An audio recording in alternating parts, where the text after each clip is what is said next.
Students हम कर रहे हैं क्लास 10th का एसएसटी का पेपर 2026 जो 21 मई 2026 को हुआ है। सेकंड बोर्ड एग्जाम 2026 है ये। चलिए देख लेते हैं फटाफट से इनके आंसर्स। एसएसटी का सेट 1 है, 3281 कोड है इसका। और भी कोड्स के आंसर आपको जल्दी से बता दिए जाएंगे। आपका फर्स्ट क्वेश्चन है which of the following countries hosted Vienna Congress in 1815। तो कौन सी कंट्री ने वियना कांग्रेस को 1815 में होस्ट किया था? तो आंसर है इसका ऑस्ट्रिया। और क्यों किया था ये आपको पता ही है, क्योंकि उनने डिफीट कर दिया था नेपोलियन को। क्लियर है। और उसके बाद यूरोप को न्यू सेटलमेंट करना था, इसलिए यहाँ पे ऑस्ट्रिया इसका आंसर है। एक्सप्लेनेशन कर दी है मैंने। Question second, look at the picture of the attribute of Germania allegory carefully and answer the question that follow. ये एक पिक्चर दे रखी है, इसके अकॉर्डिंग आंसर पूछे। तो इसका आंसर है आपका ऑप्शन सी। करेक्ट आंसर होगा इसका option C, willingness to make peace. Clear है। नेक्स्ट क्वेश्चन है आपका क्वेश्चन थर्ड, ये विजुअली इंपेयर्ड लोगों के लिए है। Third question, arrange the following event of Indian national movement in a chronological order and choose the correct option. तो इनको करेक्ट ऑर्डर में लगाना है। जो इवेंट है, पहले कौन सा इवेंट हुआ था, उसके बाद कौन सा इवेंट हुआ था। तो हर इवेंट को आपको एक क्रोनोलॉजिकल ऑर्डर में लगाना है। तो जो सबसे पहले इवेंट हुआ था वो था आपका satyagraha against the propose of Rowlatt Act, यानी पहले आएगा फोर्थ के बाद आएगा थर्ड, चोरी चोरा इंसिडेंट्स। थर्ड के बाद आएगा first, formation of Hindustan socialist republican army. और नेक्स्ट द सेकंड आएगा। यानी जो करेक्ट ऑप्शन आएगा इसका option D is the correct answer होगा। Fourth, third, first, second. जिन बच्चों ने ऑप्शन डी पे टिक करा है उनका आंसर करेक्ट है। क्लियर है। नेक्स्ट क्वेश्चन है आपका, who amongst the following scholar said this given line highlight the power of print और अंडरमाइनिंग डिस्पोटिज्म। तो करेक्ट ये किसने लिखा था? तो इसका करेक्ट आंसर है आपका ऑप्शन ए। ये एक फ्रेंच नॉवेलिस्ट थे, लुइस सेबेस्टियन। एक फ्रेंच नॉवेलिस्ट थे 18th सेंचुरी में, जिनको विश्वास था कि जो प्रिंट मीडिया है उसकी पावर बहुत ज़्यादा है। क्लियर है।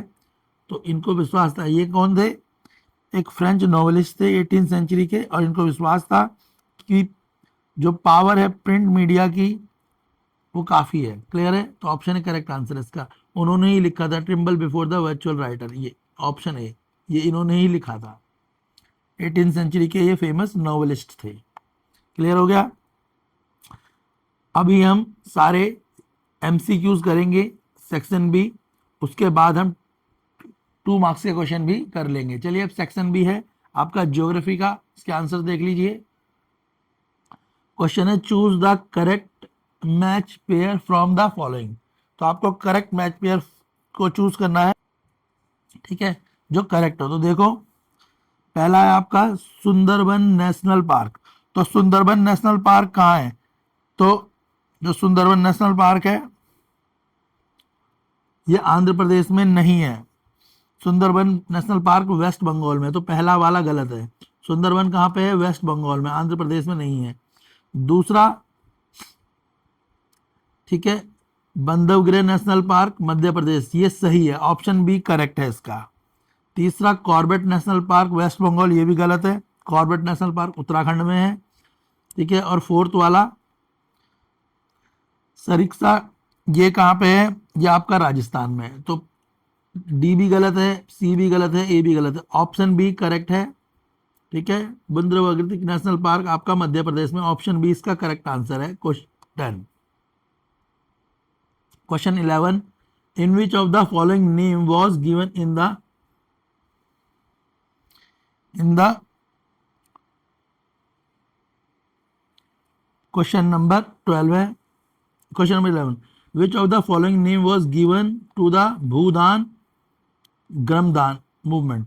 तो देखो भूदान ग्रमदान मूवमेंट बेसिकली क्या था, यहाँ पे रिच जो फार्मर थे जिनके पास काफ़ी ज़्यादा ज़मीनें थी, उन्होंने अपनी ज़मीनों को अपनी मर्जी से गरीब वो किसानों को देना पसंद करा जिनके पास लैंड नहीं थी, ताकि जो अमीर और गरीब किसान हैं उनके बीच का थोड़ा डिफरेंस कम हो सके और ये चीज़ें शांति से हो सके, मतलब जो किसी भी प्रकार का आपस में कोई झगड़ा ना हो। तो उस आंदोलन को बोला गया भूदान गर्मदान। ठीक है, इसका पर्पज़ यही था कि किसी प्रकार का कोई लड़ाई झगड़ा ना हो और सब कुछ शांति से हो जाए।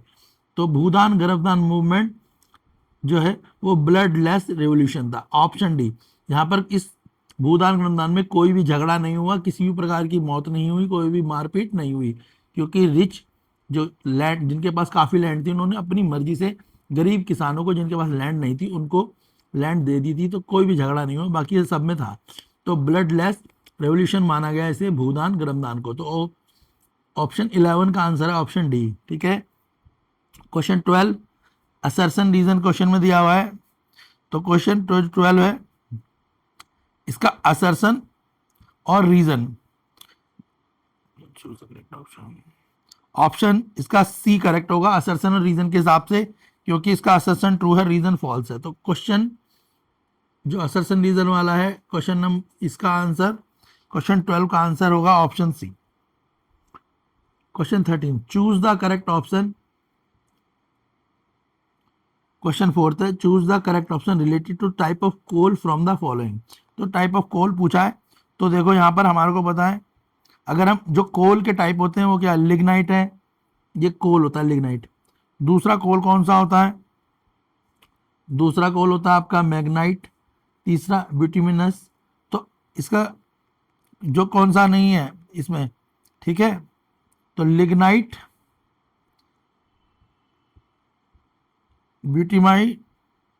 ब्यूटिमिनस और एंथ्रेसाइट, ये वैरायटी ऑफ कोल है। मैग्नाइट एक ओर है, मैग्नाइट क्या है, it is not coal, it is a high grade ore होता है, ये आयरन का ओर है। क्लियर है, तो इसका करेक्ट ऑप्शन होगा ऑप्शन सी।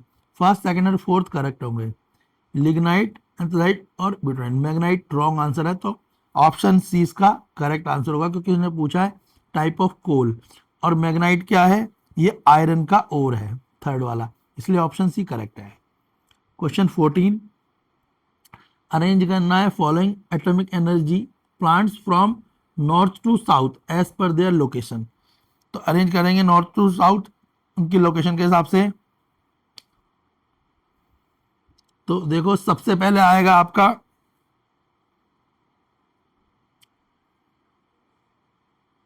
सबसे पहले लोकेशन समझ लो।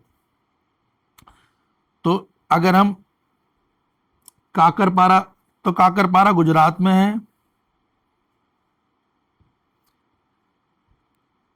ठीक है। कायगा ये कर्नाटका में है साउथ में। इसके बाद ठीक है, रावट भट्टा राजस्थान में है, तारापुर महाराष्ट्र में है। तो इसका करेक्ट ऑप्शन होएगा option D, third first fourth second. ठीक है, तो पहले आप स्टेट समझ लेंगे, इसकी स्टेट के हिसाब से आंसर बताएंगे, तो ऑप्शन डी करेक्ट आंसर हो जाएगा, थर्ड फर्स्ट फोर्थ और सेकंड। अब हम करेंगे सेक्शन सी। पहले हम सारे ही एमसीक्यू कर रहे हैं, उसके बाद हम 2 मार्क्स 3 मार्क्स के क्वेश्चन भी आपके साथ डिस्कस कर लेंगे। पॉलिटिकल साइंस का सेक्शन भी कर लेते हैं। फर्स्ट क्वेश्चन है the meaning of the horizontal distribution of power. तो हॉरिजेंटल डिस्ट्रीब्यूशन ऑफ पावर का मीनिंग क्या है?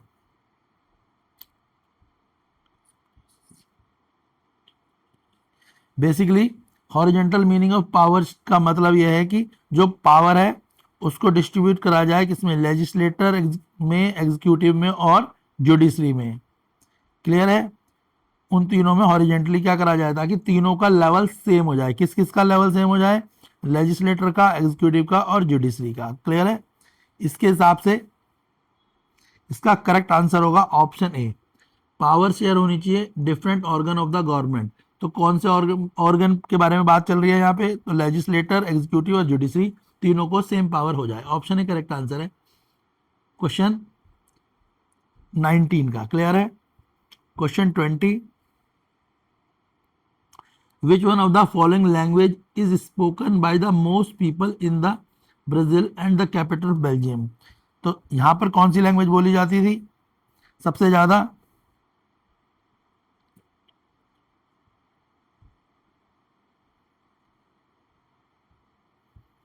तो आंसर है इसका फ्रेंच, क्योंकि 80% जो लोग थे वो फ्रेंच लैंग्वेज बोलते थे। ठीक है,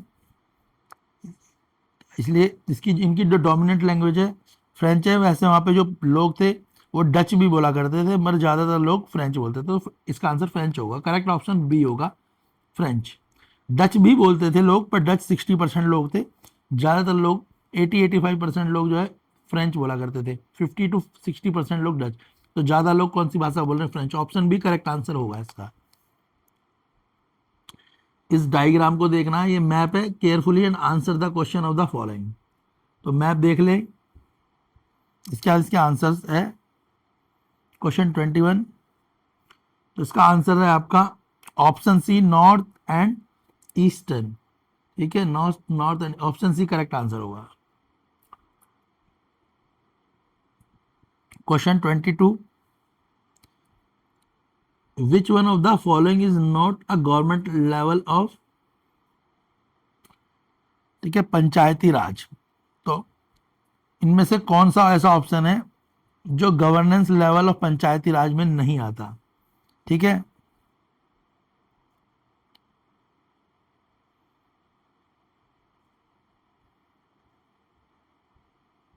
तो देखो, जो जिला परिषद होती है उसका काम क्या है, या ग्राम पंचायत का काम क्या है, या ब्लॉक समिति, या म्युनिसिपल कॉर्पोरेशन? तो आपको पता होना चाहिए। क्लियर है? तो जो जिला परिषद होती है वो डिस्ट्रिक्ट लेवल पे काम करती है। जिला परिषद डिस्ट्रिक्ट लेवल पे काम करती है। ग्राम पंचायत विलेज लेवल पे, गांव के लेवल पे काम करती है। ब्लॉक समिति जो होती है वो इंटरमीडिएटरी होती है, जो विलेज और डिस्ट्रिक्ट लेवल के बीच में होती है। तो municipal corporation, not a governance level of the panchayat raj. तो म्युनिसिपल कॉर्पोरेशन जो होती है, इसका आंसर म्युनिसिपल कॉर्पोरेशन होगा। ये तीनों तो आती हैं। Option D, municipal corporation is the correct answer है इसका। क्लियर हो गया?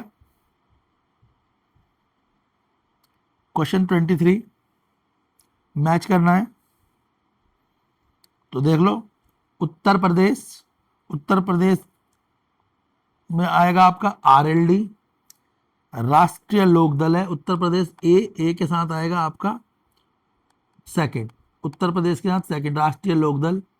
वेस्ट बंगाल, ठीक है, वेस्ट बंगाल के साथ आएगा आपका all India forward block. Fourth, B के साथ fourth.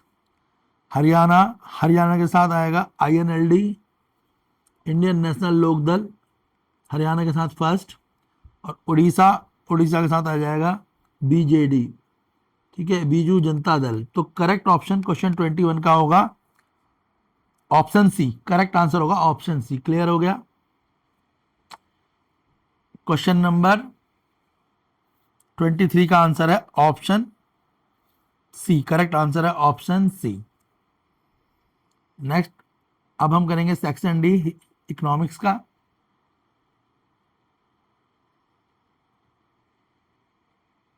Section D, choose the correct option related to literacy rate in India. India में जो शिक्षा का रेट है उसके हिसाब से करेक्ट ऑप्शन चूज करना है।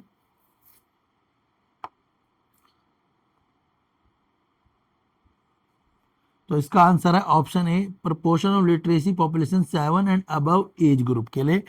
रीजन क्या है, यहाँ पे 7 या 7 साल से जो ज्यादा के बच्चे हैं वो ही थोड़ा बहुत पढ़ना और लिखना अच्छे से समझ पाते हैं, और वो एक लैंग्वेज, चाहे वो मदर लैंग्वेज ही हो, उसको सीख पाते हैं। क्लियर है? तो 7 से ऊपर के ही बच्चे थोड़ा लिखना पढ़ना जानते हैं। ऑप्शन ए करेक्ट है इसका। ठीक है, और बच्चे 6 से नीचे के, 5th से नीचे के, 4th, उन्हें लिखना पढ़ना बिल्कुल भी नहीं आता। 7 साल या उससे जो थोड़े बड़े बच्चे हैं वो थोड़ा लिखना पढ़ना अल्फ़ाबेट काउंटिंग वगैरह उन्हें ठीक से आती हैं, थोड़ा बहुत वो कर पाते हैं। नेक्स्ट है question 30, choose the correct option related to the criteria use for comparing country in human development report publish by UNDP. तो करेक्ट आंसर है इसका option B, per capita income, education status and health status. Option B इस पर depend करता है, UNDP ने बताया है किसके ऊपर है वो, तो करेक्ट ऑप्शन ऑप्शन बी है इसका। क्वेश्चन 31 असर्शन रीजन है, इसका करेक्ट आंसर है आपका ऑप्शन ए। करेक्ट आंसर है ऑप्शन ए, असर्शन भी ट्रू है, रीजन भी और एक्सप्लेनेशन भी करेक्ट है। ऑप्शन ए करेक्ट आंसर है असर्शन रीजन का। Question 32, study the given table carefully and choose the correct opinion related to gross domestic income of year 2000। तो calculate करनी है और ग्रॉस डोमेस्टिक इनकम बतानी है 2000 में। तो जब हम इसे कैलकुलेट करेंगे तो फॉर्मूला हमारे को पता होना चाहिए। तो फॉर्मूला का इनका क्या होता है, फॉर्मूला होता है total income equal to primary plus secondary plus tertiary. ठीक है, अगर हम इस फॉर्मूले को लगाएंगे तो जो हमारा आंसर निकल के आएगा वो आपका कैलकुलेट करने पे आंसर आ जाएगा 2,34,000 crore. Option D correct answer आएगा। अगर बच्चों ने फॉर्मूला लगाया है total income equal to primary plus secondary plus tertiary का, तो टोटल इनकम आपकी निकल के आ जाएगी। क्लियर है, क्योंकि जब सारी इनकम को जोड़ोगे आप, कौन कौन सी इनकम को जोड़ोगे, ठीक है, तीनों इनकम को जोड़ दोगे तो आंसर आ जाएगा आपका 2 lakh, option D 2,34,000 crore. Question 33, which one of the following is a informal source of credit. Informal source of credit इनमें से कौन सा है। तो देखो आपको यहाँ पे ऑप्शन कौन कौन से दे रखे हैं, ऑप्शन दे रखा है सेल्फ हेल्प ग्रुप, ग्रामीण बैंक, लैंडलॉर्ड और नेशनल बैंक।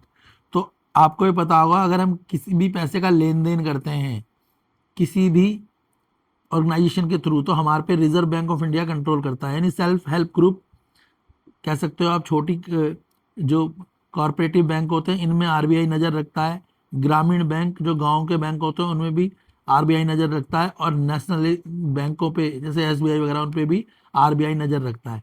तो यहाँ पे इनफॉर्मल सोर्स कौन सा है, फॉर्मल सोर्स तो ये तीनों हैं जिन पे सरकार की नज़र होती है। जिस पे सरकार का नज़र नहीं होती वो है लैंड लॉर्ड। ठीक है, ये क्या है, ये प्राइवेट है।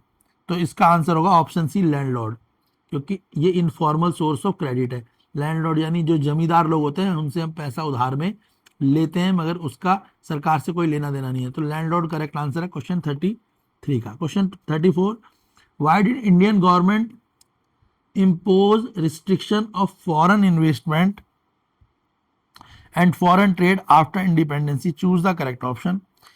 तो हमें पता है 1947 में जो गवर्नमेंट थी उन्होंने फॉरेन इन्वेस्टमेंट और इंपोर्ट जो था, ठीक है, उसको थोड़ा सा रिस्ट्रिक्शन जो लगा दिया गया। रीज़न क्या था कि गवर्नमेंट चाहती थी कि लोकल बिजनेस को बढ़ावा दिया जा सके, तो उसके लिए लगाया गया। तो आंसर है to protect the domestic product from the foreign competitor. Foreign competitor जो थे हमारे डोमेस्टिक प्रोडक्ट जो हमारे देश के बने हुए मेक इन इंडिया प्रोडक्ट थे, उन फॉरेन इन्वेस्टमेंट के कारण या फॉरेन कॉम्पिटिटर के कारण वो उनकी सेल कम हो रही थी, लोग उन्हें कम यूज़ कर रहे थे। तो जब उनके ऊपर सरकार ने क्या करा, उन ट्रेडों के ऊपर जब इम्पोज कर दिया रिस्ट्रिक्शन, तो उससे हमारे डोमेस्टिक प्रोडक्टों की सेल होनी बढ़ गई और देश की इकोनॉमी में विकास हुआ। तो ऑप्शन बी करेक्ट आंसर है इसका, to protect domestic product from foreign competition. Clear हो गया, ये हमने अभी एमसीक्यू डिस्कस करे हैं। अब हम जो हमारी नेक्स्ट वीडियो भी अपलोड हो चुकी है उसमें आपको 2 मार्क्स 3 मार्क्स के क्वेश्चन और जो बड़े क्वेश्चन हैं सभी के आंसर भी मिल जाएंगे। तो आप अपने आंसर चेक करिए और बताइए आपने कितना स्कोर करा है क्लास 10 सेकंड बोर्ड एग्ज़ाम जो एसएसटी का आपका पेपर था।